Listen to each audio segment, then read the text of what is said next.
Assalamualaikum warahmatullahi wabarakatuh.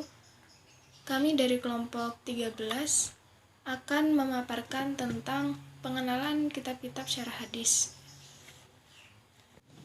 Kami dari kelompok 13 beranggotakan 2 orang, yaitu yang pertama Misbahul Munir dengan NIM 201040500025 dan dengan saya sendiri Nurmaliza Fazira dengan NIM 2010400026.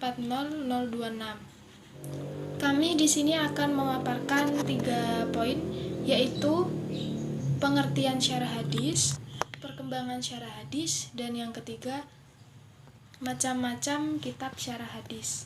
Syarah hadis merupakan aspek penting dalam kajian hadis yang memberikan penekanan pada kepemahaman dan uraian serta penjelasan terhadap sesuatu yang disandarkan kepada Nabi Shallallahu Alaihi Wasallam.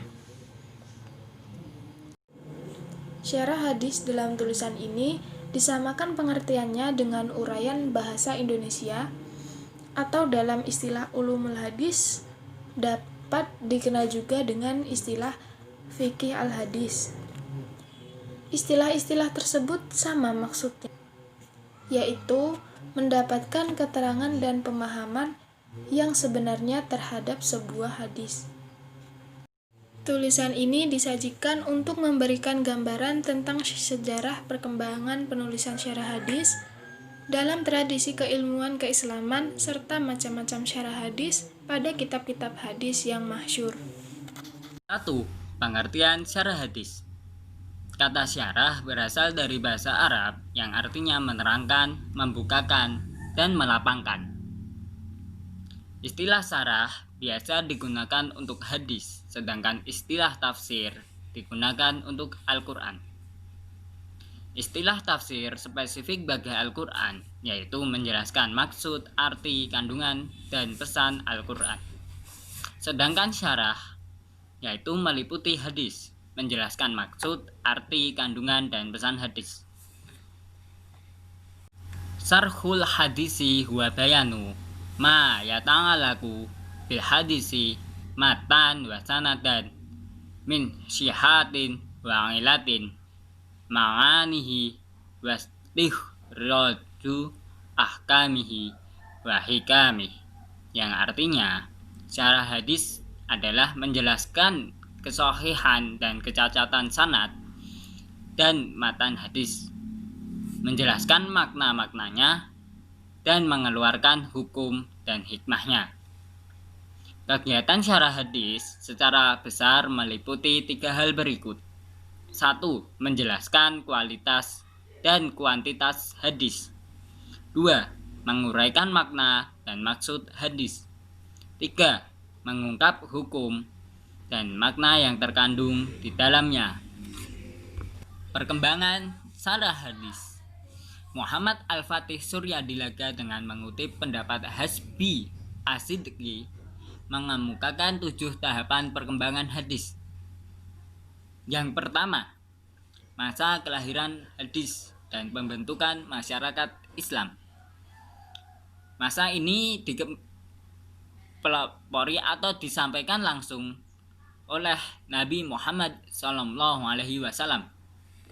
Yang kedua, masa pemateri dan penyedikitan riwayat.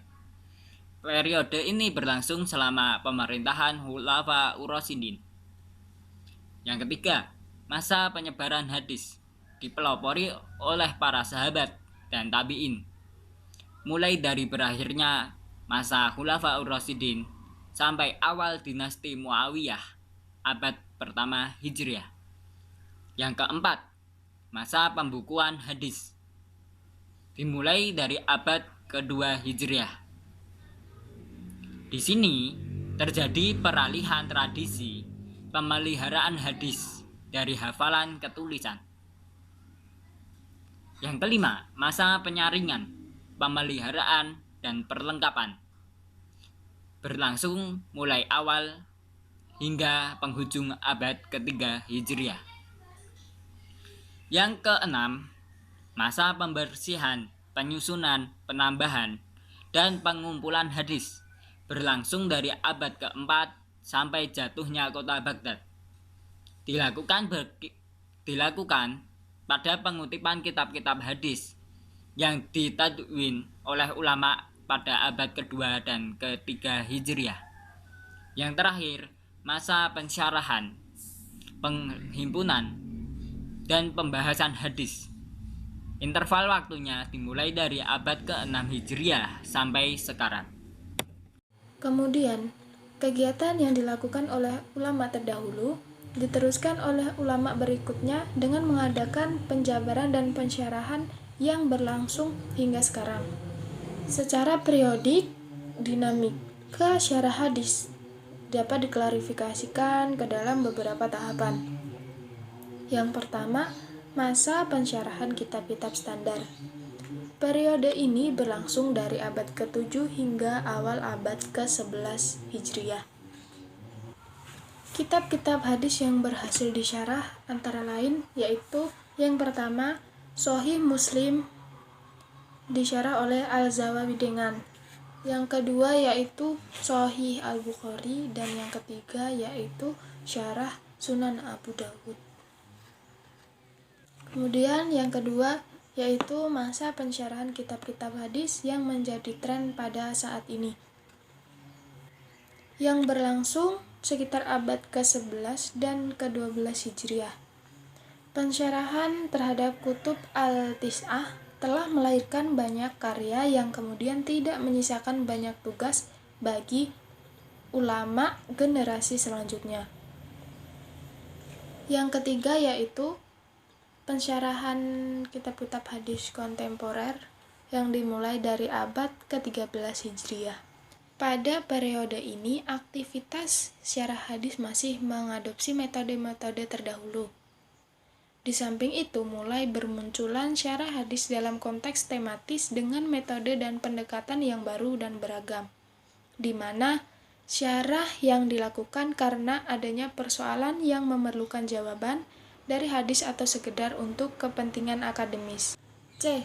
Macam-macam kitab syarah hadis. Syarah terhadap kitab hadis tidak bisa dipisahkan dari sejarah pembukaan hadis itu sendiri. Namun demikian, tidak selalu alur sejarah pengumpulan hadis sebanding lurus dengan alur pensyarahan terhadap hadis-hadis tersebut. Oleh karena itu, kami berusaha mengurangi kronologi sejarah pembukuan hadis dan kemudian menghadirkan jejak pensyarahan terhadap kitab-kitab hadis.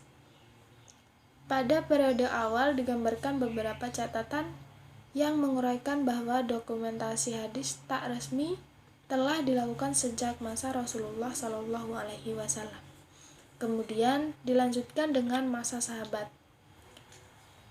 Kemudian di antara catatan-catatan tak resmi tersebut yang berhasil terdeteksi yaitu Al-Sahifa Al-Sadihah yang ditulis oleh Ibnu Lu'ay Ibnu Ghalib Al-Quraisy Al-Sami. Kemudian yang kedua Al-Saifah Ali Ibnu Abi Thalib dan Al-Saifah Al-Jami'ah karya Imam Ali Ibnu Abi Thalib. Yang ketiga kitab Al-Faraid karya Zaid Ibnu Sabit Al-Khazraji.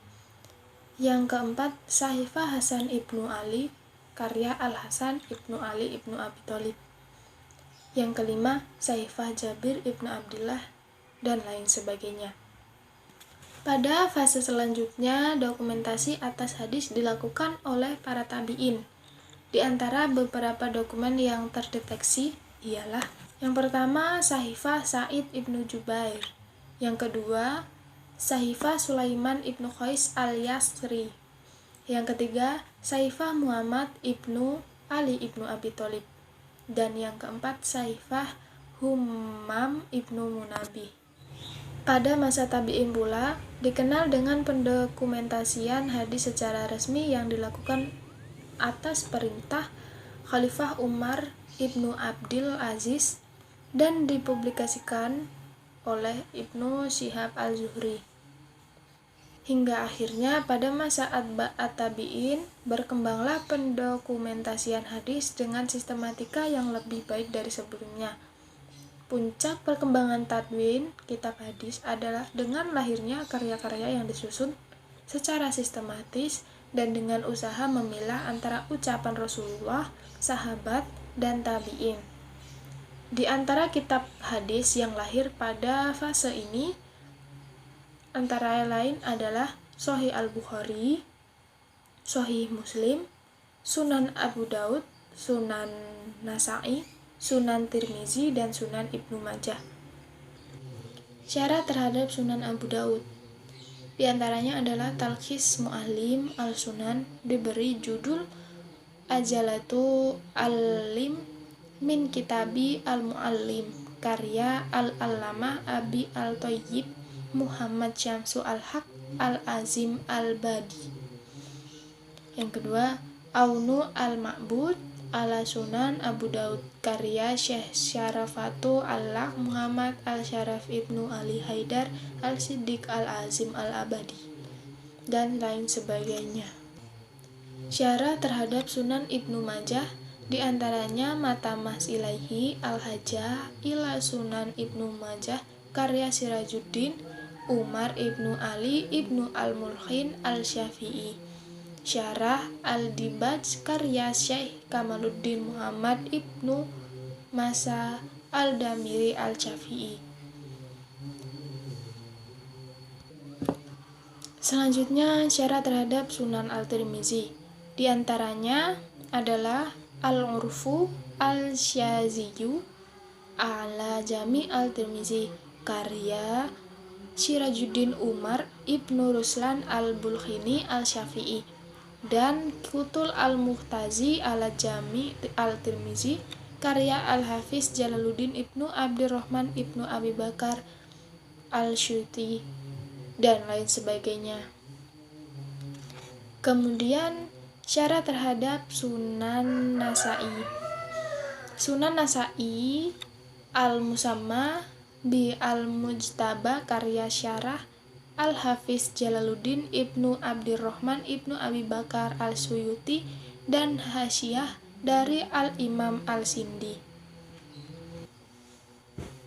Syarat terhadap Muwatta Imam Malik yaitu adalah Kashfu Al-Muhta Annal Muwatta dan Tanwir Al-Hawalik ala Muwatta Imam Malik, karya Al-Hafiz Jalaluddin Ibnu Abdurrahman Ibnu Abi Bakar Al-Suyuti. Syarah terhadap Sunan Tirmizi pada masa ini diantaranya oleh Ibnu Abdirrahim Al-Mubarakfuri dengan judul Tuhfatu Al-Ahwazi. Syarah terhadap Muwatta Malik oleh Al-Dahlawi Al-Hanafi dengan judul Al-Muhalla bi Asrol Al-Muwatta. Sekian penjelasan dari kami kelompok 13. Apabila ada kurang lebihnya kami mohon maaf yang sebesar-besarnya, dan terima kasih karena telah menonton video kami. Wassalamualaikum warahmatullahi wabarakatuh.